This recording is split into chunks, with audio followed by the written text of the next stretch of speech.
Hey guys, welcome back to my YouTube channel. So ಇವತ್ತು ನಾನು ತಗರಿಕಾಯಿಂದ ಹೇಗೆ ಬಸ್ಸಾರು ಮಾಡೋದು ಅಂತ ನಮ್ಮ ಸ್ಟೈಲಲ್ಲಿ ಹೇಳ್ಕೊಡ್ತೀನಿ ಬನ್ನಿ. ಅದಕ್ಕಿಂತ ಮುಂಚೆ ಇನ್ನೂ ನನ್ನ ಯೂಟ್ಯೂಬ್ ಚಾನಲ್ ಯಾರು ಸಬ್ಸ್ಕ್ರೈಬ್ ಮಾಡಿಲ್ಲ, ಪ್ಲೀಸ್ ಹೋಗಿ ಸಬ್ಸ್ಕ್ರೈಬ್ ಮಾಡಿ ಸಪೋರ್ಟ್ ಮಾಡಿ. ಇಲ್ಲಿ ನಾನು ಒಂದು ಕುಕ್ಕರ್ಗೆ ತಗರಿಕಾಯಿನ ಹಾಕೋತಾ ಇದ್ದೀನಿ. ಒಂದು 5ರಿಂದ 6 ಮೆಣಸಿನ್ಕಾಯಿ, ರುಚಿಗೆ ತಕ್ಕಷ್ಟು ಉಪ್ಪು ಹಾಕ್ಕೊಂಡು ಸ್ವಲ್ಪ ನೀರು ಹಾಕಿ ಕುಕ್ಕರ್ ಲಿಡ್ನ ಕ್ಲೋಸ್ ಮಾಡಿ 2 ವಿಜಿಲ್ ಬರೋವರೆಗೂ ಕೂಗಿಸ್ಕೊತೀನಿ. ಸೊ ತುಂಬ ಜಾಸ್ತಿ ಕೂಗ್ಸೋಕೆ ಹೋಗಬೇಡಿ.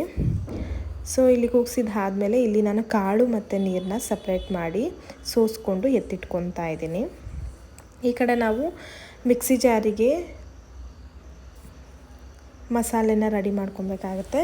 ಇಲ್ಲಿ ನಾನು ಮೆಣಸು, ಒಂದು ಗಡ್ಡೆ ಬೆಳ್ಳುಳ್ಳಿ, ಒಂದು ನಿಂಬೆಹಣ್ಣು ಗಾತ್ರದಷ್ಟು ಹುಣಸೆಹಣ್ಣು, ಸ್ವಲ್ಪ ಕೊತ್ತಂಬರಿ, 1 ಟೇಬಲ್ ಸ್ಪೂನ್ ಆಗುವಷ್ಟು ಜೀರಿಗೆ, ಮೆಣಸಿನ್ಕಾಯಿ ಬೇಯಿಸ್ಕೊಂಡಿರ್ತೀವಲ್ಲ ಅದು, ಮತ್ತು ಕಾಳು ಹಾಕಿ ನೀರು ಹಾಕಿಬಿಟ್ಟು ಗ್ರೈಂಡ್ ಮಾಡಿ ಈ ಕಡೆ ನಾವು ಸೋಸಿಟ್ಕೊಂಡಿರ್ತೀವಲ್ಲ ನೀರು, ಅದಕ್ಕೆ ಆ್ಯಡ್ ಮಾಡಿಕೊಂಡು ಚೆನ್ನಾಗಿ ಮಿಕ್ಸ್ ಮಾಡ್ಕೊಬೇಕಾಗತ್ತೆ. ಸೊ ಇದು ಒಂದು 10ರಿಂದ 15 ನಿಮಿಷ ಲೋ ಫ್ಲೇಮಲ್ಲೇ ಬೇಯಿಸ್ಕೊತಾ ಇದ್ದೀನಿ ನಾನು. ಈ ಕಡೆ ಒಂದು ಬಾಣಲಿಗೆ 3ರಿಂದ 4 ಟೇಬಲ್ ಸ್ಪೂನ್ ಆಗೋಷ್ಟು ಆಯಿಲ್ ಹಾಕ್ಕೊತಾ ಇದ್ದೀನಿ. ಆಯಿಲ್ ಕಾದ ನಂತರ ಸ್ವಲ್ಪ ಸಾಸಿವೆ ಹಾಕ್ಕೋಬೇಕಾಗತ್ತೆ. ಸಾಸಿವೆ ಸಿಡ್ದಾದ್ಮೇಲೆ ಮೆಣಸಿನ್ಕಾಯಿ, ಈರುಳ್ಳಿ, ಕರ್ಬೇವಿನ ಸೊಪ್ಪು, ಬೆಳ್ಳುಳ್ಳಿ ಹಾಕಿ ಫ್ರೈ ಮಾಡ್ಕೊತಾ ಇದ್ದೀನಿ. ಬೆಳ್ಳುಳ್ಳಿ ಬಂದು ಜಜ್ಜಿಬಿಟ್ಟು ಹಾಕ್ಕೊಬೇಕಾಗತ್ತೆ.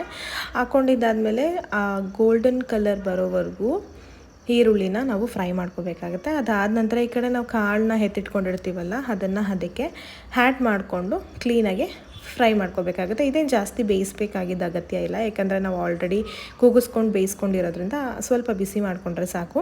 ಹಾಗೆ ನಾನಿಲ್ಲಿ ಕಾಯಿ ತುರಿದು ಇಟ್ಕೊಂಡಿದ್ದೆ, ಕಾಯಿನ ಹಾಕಿ ಒಂದು ರೌಂಡ್ ಹಾಗೆ ಮಿಕ್ಸ್ ಮಾಡಿಕೊಂಡು ಒಂದು 2 ಮಿನಿಟ್ಸ್ ಹಾಗೆ ಬಿಸಿ ಮಾಡ್ಕೊತೀನಿ.